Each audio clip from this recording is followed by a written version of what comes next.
Amoroso Padre Celestial, estamos nuevamente muy agradecidos de poder estar aquí esta tarde.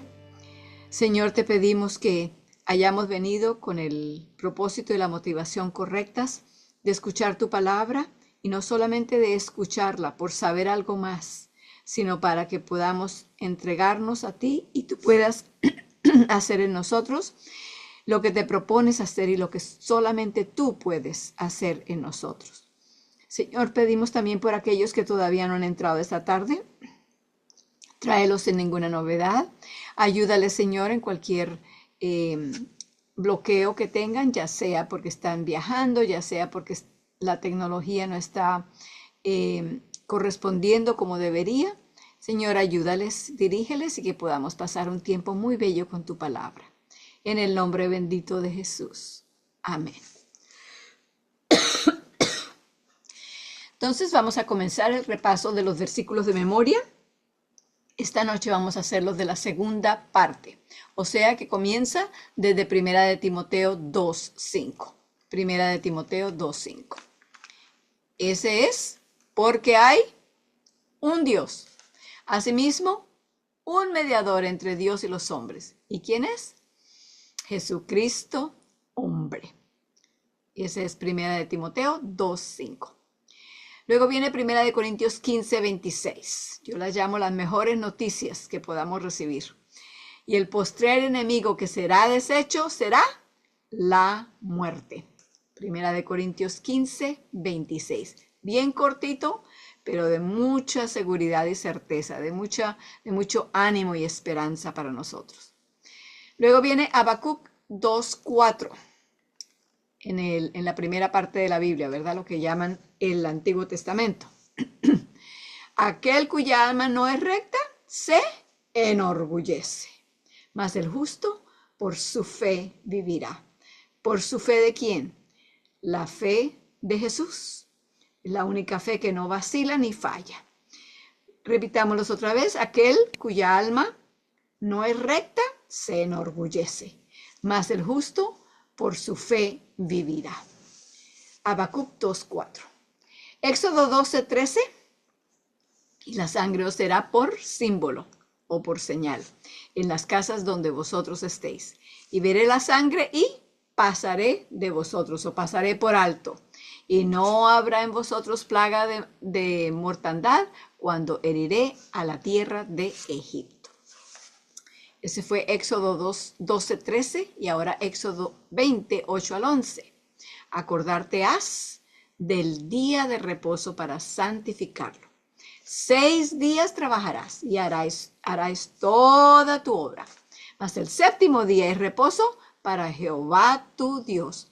No hagas en él obra alguna, ni tú, ni tu hijo, ni tu hija, ni tu siervo, ni tu criada, ni tu bestia, ni tu extranjero que está dentro de tus puertas. Ahora viene la razón por la cual ese día es santificado, ¿verdad? Porque en 6 días hizo Jehová los cielos y la tierra, la mar y todas las cosas que en ellos hay, y reposó el séptimo día. Por tanto, Jehová bendijo el día de reposo y lo santificó. Gloria a Dios por eso, y le pedimos que nos ayude a seguir guardándolo siempre, fielmente, santificarlo. Quiere decir ponerlo aparte, que no sea igual a los demás días en nada. Ok, Romanos 5:20 y 21 ahora. La ley empero entró para que el pecado creciese o abundase. Mas donde el pecado abundó, ¿qué sucedió? Sobrepujó o sobreabundó la gracia.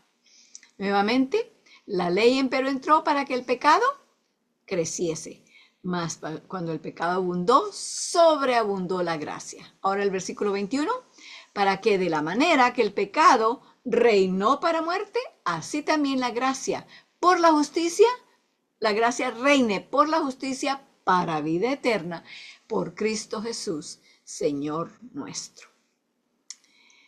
Luego el último que habíamos añadido, o no lo hemos añadido todavía, lo añadiremos esta noche. Así que se los diré un poco más tarde. Por ahora vamos al libro Estábamos en la página 191, pero vamos a comenzar el repaso y a ponernos al día para poder entrar en el tema que íbamos en la página 190, comenzando con el versículo que está ya enseguida después del subtítulo, la maldición de la ley. Es Gálatas 3:10, leámoslo juntos.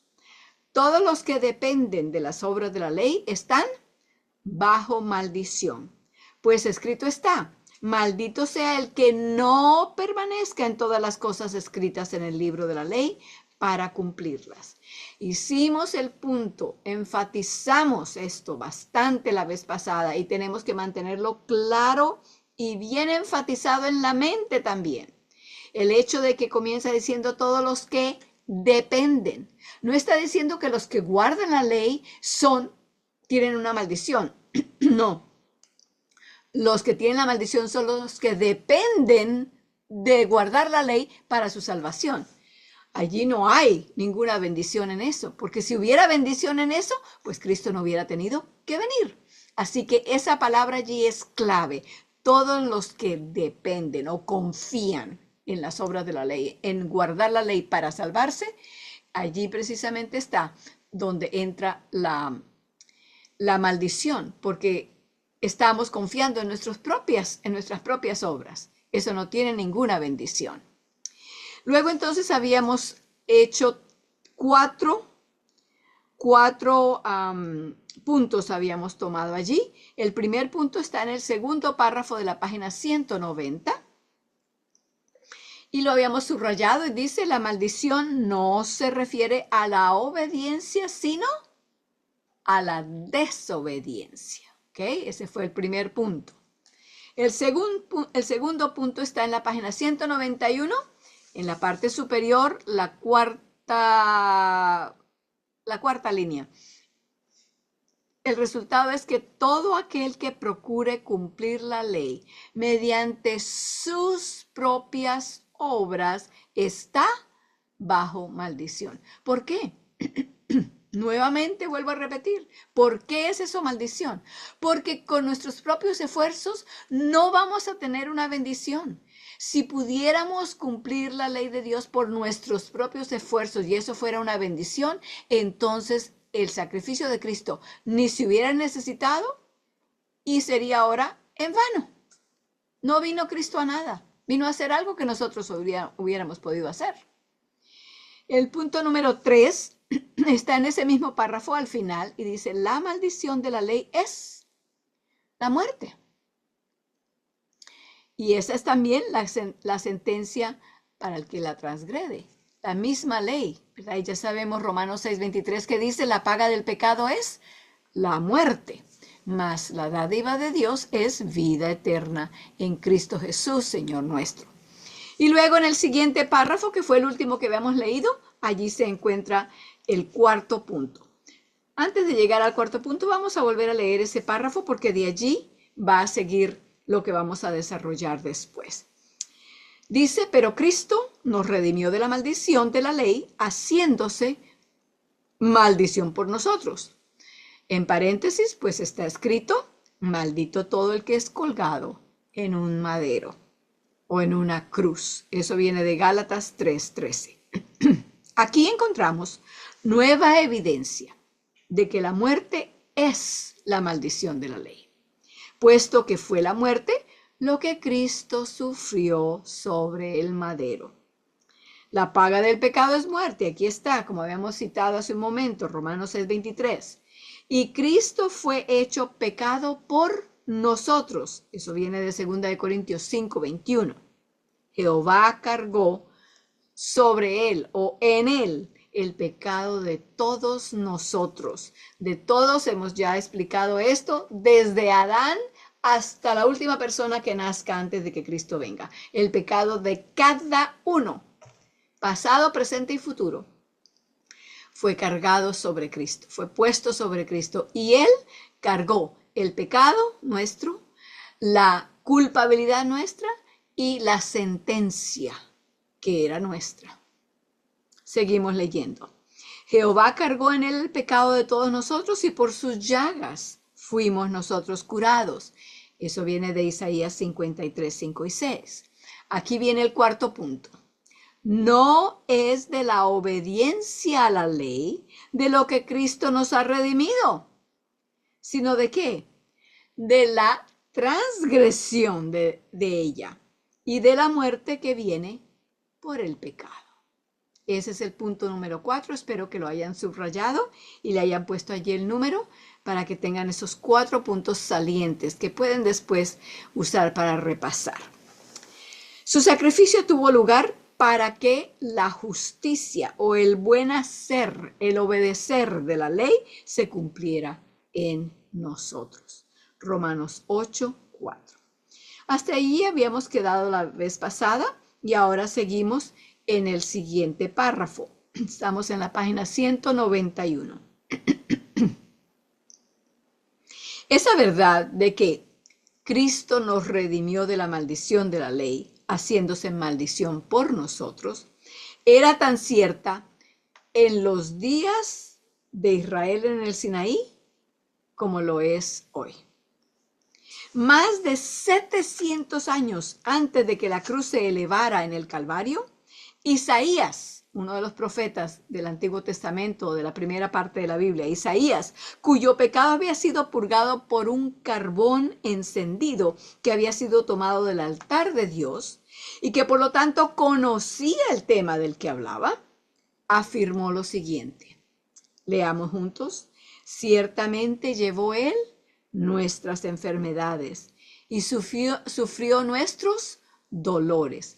Es más, por favor, abran sus Biblias. Vamos a Isaías, porque esas palabras que están allí, que habíamos comenzado a leer ahora del libro, vienen del libro de Isaías. Y quiero que vayamos y leamos no solamente esas palabras específicamente, sino que veamos lo que nos dice el profeta Isaías, hablando en forma profética, porque Cristo no había venido todavía, pero profetizando lo que iba a suceder con Cristo. Nos habló allí. Y aquí hay otra cosa que quiero recordarles, que cuando la Biblia se escribió en los lenguajes originales, no habían capítulos ni versículos con numeritos para marcarlos. Fueron escritos en prosa, uno tras otro, como quien escribe una carta. Entonces, en el capítulo 53 de Isaías, que es donde encontramos las palabras que acabamos de leer, vemos que el tema del cual está hablando en el capítulo 53 había comenzado ya en el capítulo 52. Así que vamos al 52, Isaías capítulo 52, vamos a leer del 13 al 15.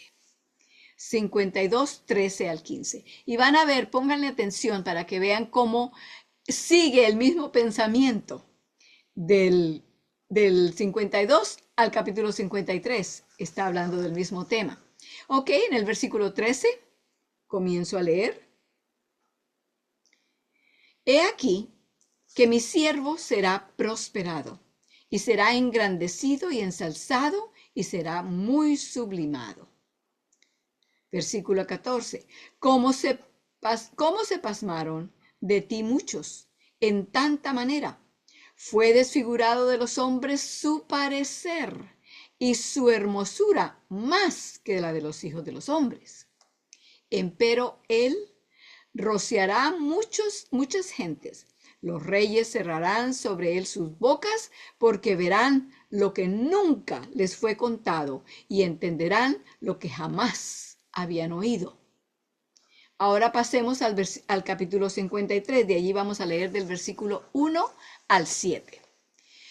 Noten bien cómo el versículo 1 del 53 comienza diciendo: ¿Quién ha creído nuestro anuncio y sobre quién se ha manifestado el brazo del Señor? Y dice en el versículo 2, y subirá cual renuevo delante de él. ¿Quién subirá? El capítulo 53 no nos ha dicho de quién está hablando. Está hablando de lo que estaba hablando en el 52, hablando del siervo del Señor, el siervo sufriente del Señor. Ahora sí podemos entender, habiendo leído la última parte del 52, ¿cierto? Versículo 2, y subirá cual renuevo delante de él, y como raíz de tierra seca, No hay parecer en él, ni hermosura. Verlo hemos, mas sin atractivo para que lo deseemos.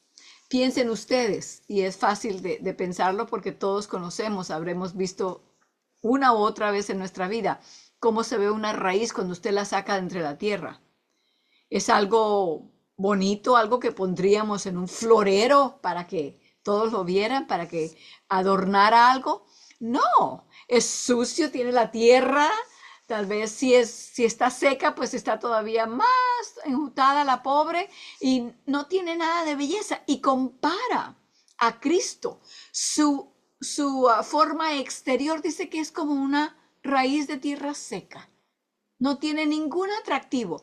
Quiere decir que este siervo del Señor, que iba a venir, el Mesías, no iba a venir aquí a atraer a las personas por su belleza, por ser tan apuesto. No, esa no era la razón por la cual él venía.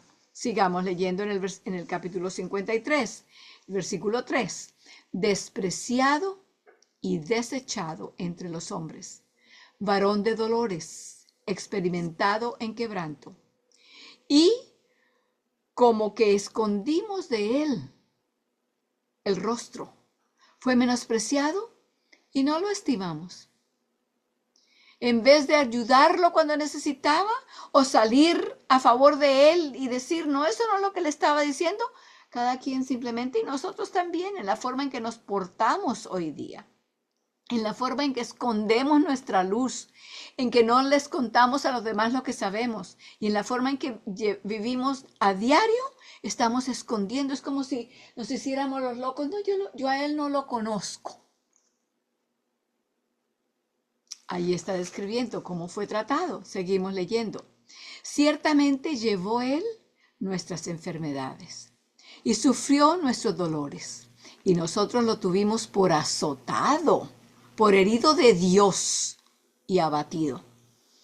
¿Cuántas personas, de acuerdo con el relato de los evangelios, lo veían en la cruz, se burlaban de él?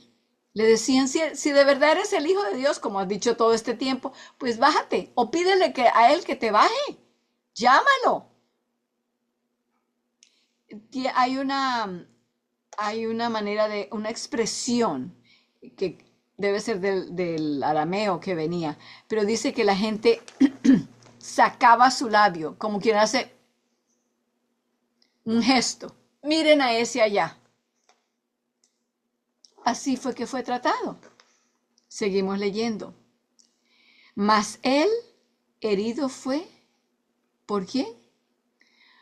Por nuestras rebeliones, molido por nuestros pecados. El castigo de nuestra paz fue sobre él, y por su llaga somos nosotros curados. Tienen sus Biblias abiertas allí a Isaías 53, versículo 5. Por favor, subrayen ese versículo, y este es el nuevo versículo de memoria. Qué mejor porción de las Escrituras para que nosotros le permitamos al Espíritu Santo que la fije en nuestras mentes, para que así pensemos en lo que Él hizo. Él tomó toda la parte que nos pertenecía a nosotros y nos dio todos los beneficios que le pertenecían a Él a cambio. Leámoslo nuevamente. Mas el herido fue por nuestras rebeliones, molido por nuestros pecados. El castigo de nuestra paz fue sobre él, y por su llaga somos nosotros curados. El cáncer que él llevó por nosotros fue lo que nos curó a nosotros de ese cáncer o de esa lepra del pecado. Versículos 6 y 7.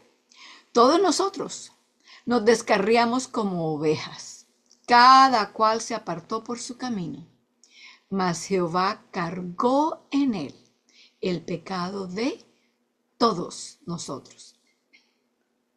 Angustiado él y afligido, no abrió su boca. Como cordero fue llevado al matadero, y como oveja delante de sus trasquiladores, enmudeció y no abrió su boca. No se quejó, no maldijo, no los amenazó. A verán, ojalá se mueran de tal cosa. No, nada de eso. No se defendió. Tenía como defenderse. Pero no lo hizo. ¿Por qué? Porque lo que él cargaba, esos pecados, no eran los pecados de él. Él nunca pecó. Eran los pecados nuestros. Si él se hubiera querido justificar para que lo dejaran ir, ¿qué hubiera pasado con nosotros? Nosotros hubiéramos quedado con el pecado, sin ninguna forma, ningún puente, ningún túnel de salida en el hueco en que estábamos. Entonces recuerden Isaías 53, 5, anótenlo, ese es el nuevo versículo de memoria. Regresamos entonces ahora al libro y estábamos en el tercer párrafo de la página 191. Donde dice ciertamente, en la cuarta línea de abajo hacia arriba, ciertamente llevó él nuestras enfermedades y sufrió nuestros dolores. Fue herido por nuestras rebeliones, molido por nuestros pecados. Para darnos la paz cayó sobre él el castigo y por sus llagas fuimos nosotros curados. Esta es otra versión de la que estaba, diferente de la que yo estaba leyendo. Eso concuerda perfectamente con Gálatas 3:13. Así que si alguna vez ustedes escuchan o saben de alguien o alguien les dice a ustedes, no, pero no estén leyendo eso del Antiguo Testamento, de la primera parte de la Biblia, no, con el Nuevo Testamento eso es suficiente, porque el Nuevo Testamento es para los cristianos de hoy. Ya eso de allá, ya después de que Cristo vino y murió, ya de ahí para adelante ya es otra dispensación, ya de ahí es diferente, esa es la que nos corresponde a nosotros, es la dispensación de la gracia. Es cierto que la gracia de Dios fue la que nos salvó, pero la palabra de Dios es la misma desde el principio hasta el final.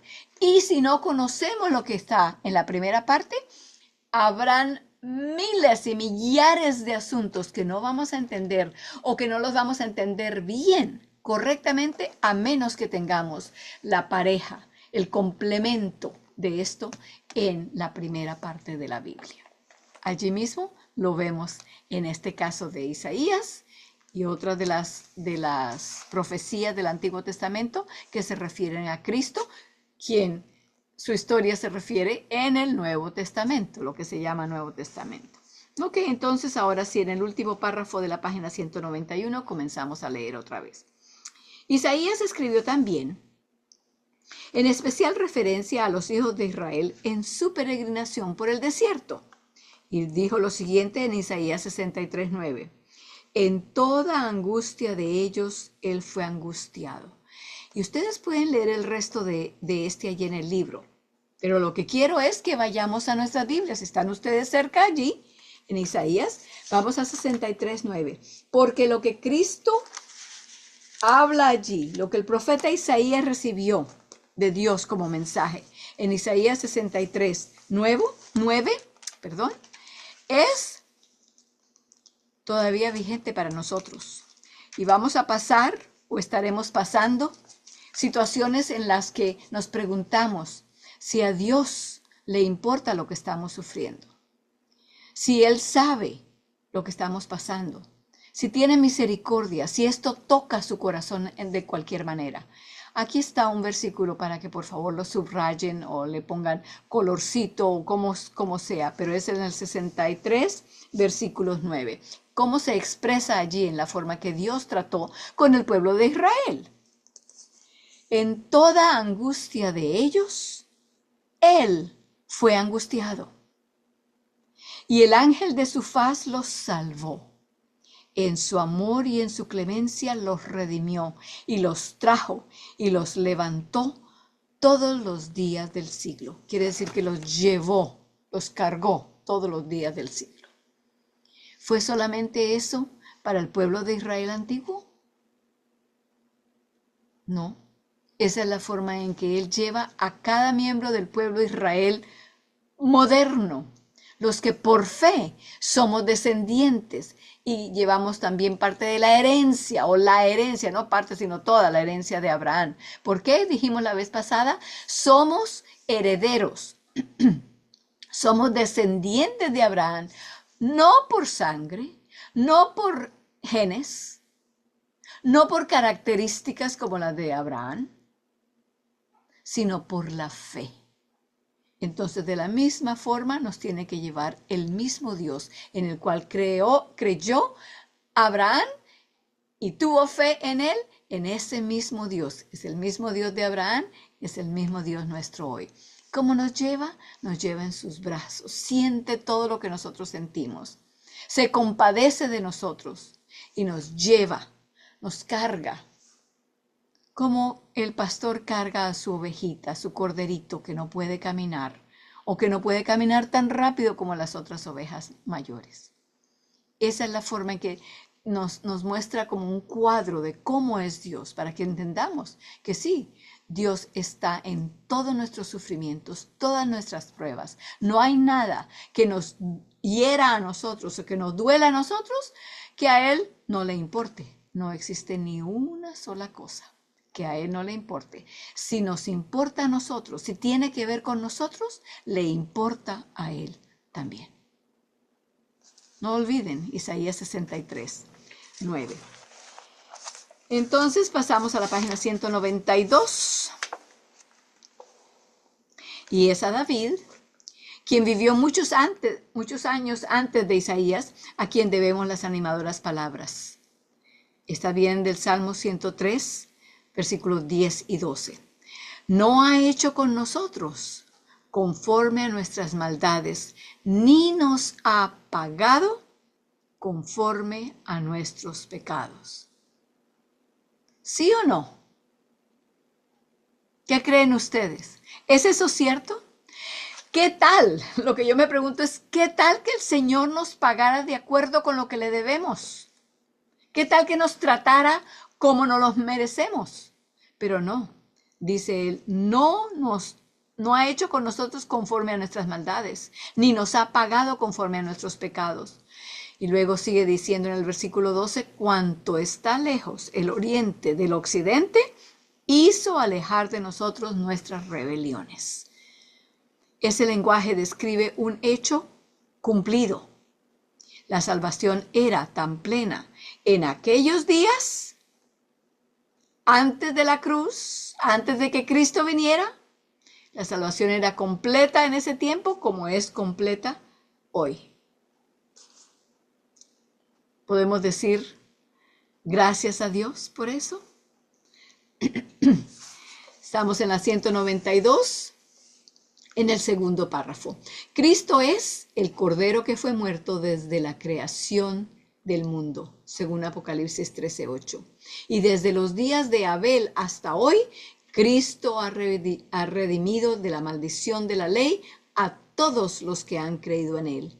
Abraham recibió la bendición de la justicia y los que tienen fe son bendecidos con el creyente Abraham. Cuando dice allí al principio de ese párrafo que el Cordero fue muerto desde la creación del mundo, es algo que siempre me gusta que meditemos en él, que nos detengamos un momentito allí en eso. Porque en tiempo real, Cristo murió aproximadamente 4,000 años después de la creación del mundo. Pero allí dice que el Cordero fue muerto desde la creación del mundo. ¿Por qué habla de esa manera? Está hablando de la misma manera que nos debería hablar a nosotros ahora. Y es en la siguiente forma. ¿Qué le hubiera sucedido a Adán y a Eva al pecar? En el momento en que pecaron, ¿qué les debería haber sucedido? Deberían haber caído muertos. Leemos y ya esta misma tarde ya habíamos citado Romanos 6:23. La paga del pecado es la muerte. ¿Y es que nosotros no hemos pecado? Sí. ¿Y cómo es que estamos aquí todavía? Porque la muerte del Cordero de Dios fue un beneficio, fue ya beneficiosa, aunque Él no la había hecho, y es beneficiosa para nosotros, aunque son ya más de 2000 años desde que Él murió. Su muerte fue beneficiosa desde el principio y será hasta el final, porque si no, ni tú ni yo viviríamos ya. La raza entera hubiera llegado al final nomás con Adán y Eva. La vida de Cristo, su santidad, su justicia, su buen hacer, su carácter correcto, se interpuso entre ellos y la muerte. O si no hubieran muerto. Esa misma vida santa, perfecta de Cristo se interpone entre tú y yo y la muerte cada vez que pecamos. Gracias a Dios. Gracias al Señor por eso. Lo tomamos tan tranquilamente que a veces pecamos sabiendo que estamos pecando. ¡Ah! No nos estamos dando cuenta realmente de lo que esto representa, que el Señor se interpone para que no caigamos muertos de una vez. ¿Es Dios piadoso, misericordioso, abundante en misericordia? Más de lo que nos podemos imaginar. El tercer párrafo ahora, en la página 192. Eso se hace aún más evidente al considerar que Cristo fue hecho maldición por nosotros, para que en Cristo Jesús la bendición de Abraham alcanzara a los gentiles, a fin de que por la fe recibiéramos, tú y yo, la promesa del Espíritu. Gálatas 3:14. A Abraham y a quienes son hijos suyos por la fe, tal vez deben hacerle allí un énfasis a esas palabras para que las recuerden bien. ¿Por qué? ¿Por qué somos los hijos de Abraham? Por la fe, ¿verdad? No importando la nacionalidad o el idioma, pertenecen todas las bendiciones que vienen mediante la cruz de Cristo. Y todas las bendiciones de la cruz son precisamente aquello que obtuvo Abraham. Nada tiene de extraño que se gozara y se alegrara viendo el día de Cristo. La muerte de Cristo en la cruz nos trae precisamente la bendición de Abraham. No hay nada mejor que se pueda pedir o imaginar. Luego la sección El pacto inalterable. Hermanos, aquí está ahora citando de Gálatas 3, 15 al 17. Hermanos, hablo en términos humanos. Un pacto, aunque sea hecho por un hombre, una vez ratificado, nadie lo invalida ni le añade. Ni se le puede quitar ni se le puede poner. Muchos de nosotros tal vez tenemos algo de experiencia con esto. Después de que usted hace un contrato y lo firma, no puede voltear y decir, no, pero cámbiale allí que es al 2%, no al 5%. No, ya lo firmaste. Para poder cambiar, tienes que hacer otro si es que la otra persona está de acuerdo con eso. ¿Va a ser Dios menos cuidadoso que lo que son las leyes normales de cada país, de cada comunidad? No.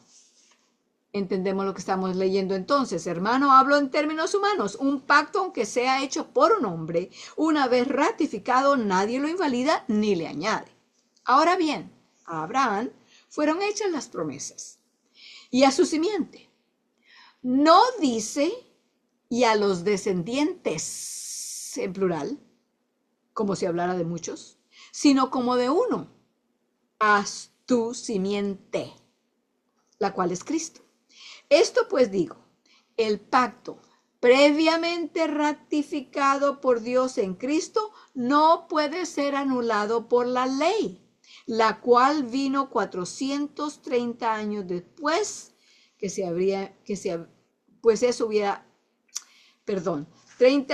430 años después, eso habría invalidado la promesa. Estamos escuchando allí dos términos que pronto en la siguiente página van a venir a un punto en que les vamos a tener que poner atención. Traten de ver a ver si ya saben cuáles son esos dos términos. Pasamos a la página 193. La primera declaración es muy simple. Nadie puede alterar, detraer o añadir a un pacto, aunque sea humano, una vez que ha sido confirmado. La conclusión es igualmente simple. Dios hizo un pacto con Abraham y lo confirmó mediante un juramento. Ahora cita de Hebreos 6, 16 al 18. Y aunque está allí, quiero que vayamos a nuestras Biblias, porque este es un punto que a muchos los confunde. Y quiero señalar diferentes cosas específicas para que las tengan allí.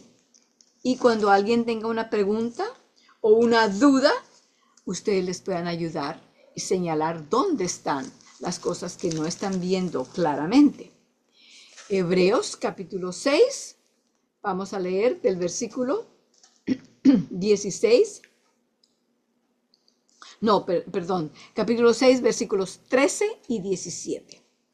13 y 17. Hebreos 6, 13 dice, porque prometiendo, cuando uno promete, ¿qué es lo que está haciendo? La promesa, ¿verdad? Porque prometiendo, pueden ponerle allí un círculo a esa palabra o subrayarla.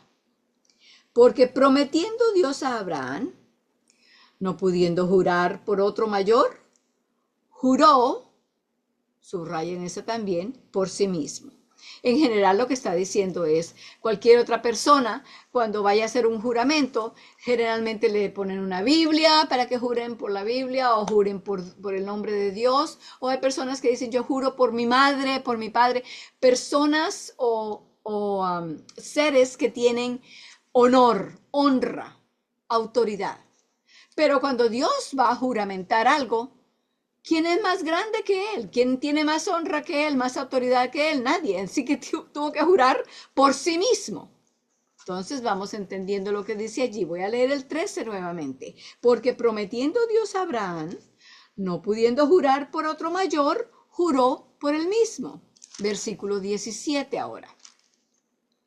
Por lo cual, queriendo Dios mostrar más abundantemente a los herederos de la promesa, vuelvan a subrayar esta ahora aquí, promesa, la inmutabilidad de su consejo, ¿qué hizo? Interpuso juramento. Interpuso juramento. Ahora, en el versículo 18, a ver si aquí en este está. Bueno, de todas maneras, vamos a leer ahora el versículo 18.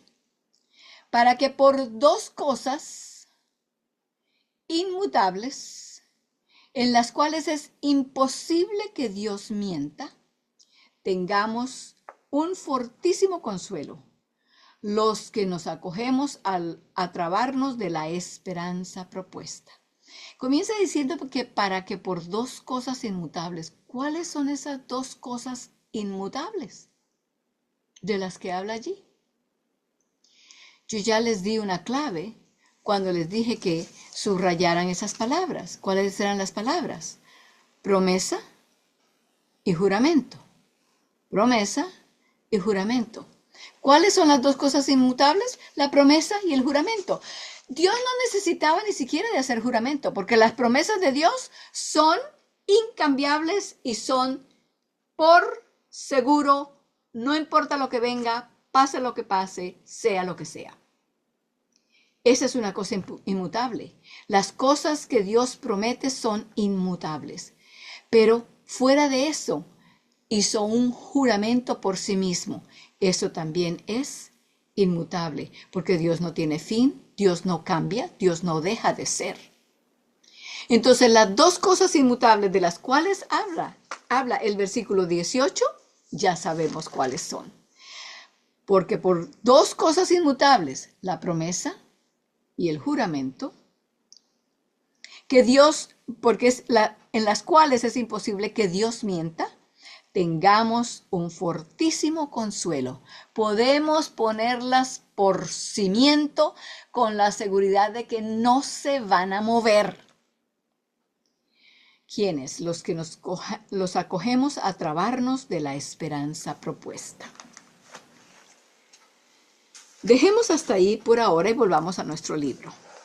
Después de que cita Hebreos 6, 16 y 18 a 18, dice, por lo tanto, ese pacto que fue confirmado en Cristo mediante el juramento de Dios, quien empeñó su propia existencia en su cumplimiento, no puede jamás ser alterado en lo mínimo.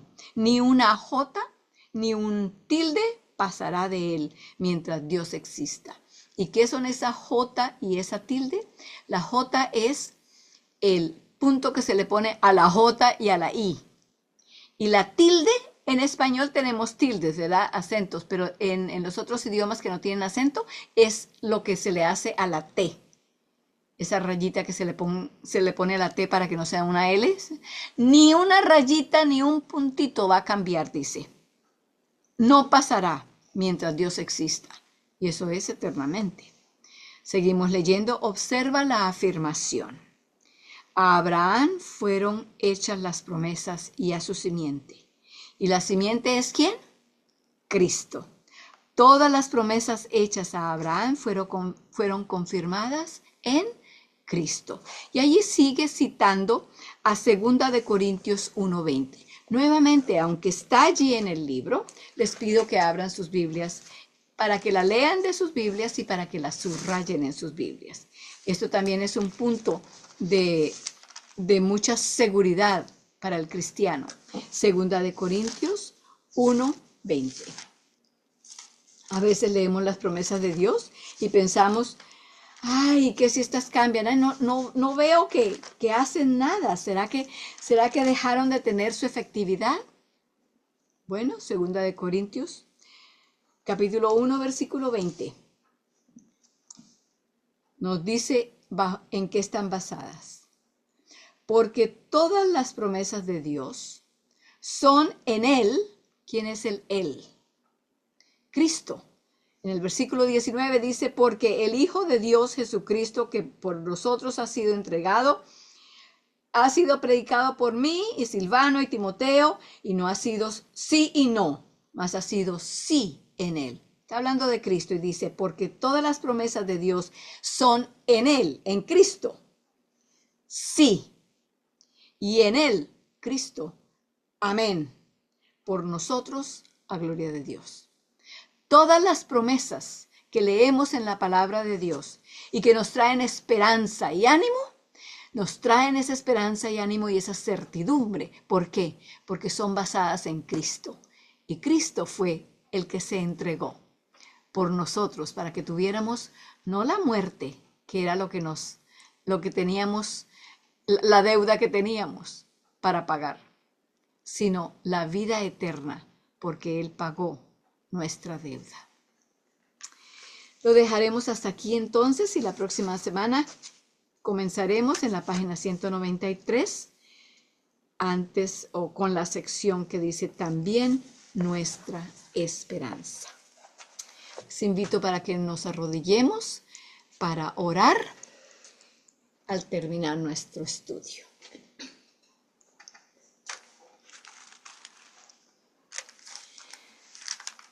Padre amante y misericordioso, delante de ti nos postramos en reconocimiento de que en tu gran amor y misericordia, desde el principio, desde antes que nosotros nos rebeláramos contra ti, ya tú habías hecho ese precioso plan de salvación, por medio del cual tu Hijo voluntariamente aceptó venir a ser Él quien llevara nuestro pecado, nuestra culpabilidad, nuestra pena.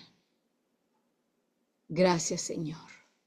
Te pedimos que cada vez que repitamos Isaías 53:5, recordemos lo que Cristo hizo y cómo sufrió por nosotros, cómo lo pusimos a sufrir por cada vez que nosotros decidimos y escogemos pecar.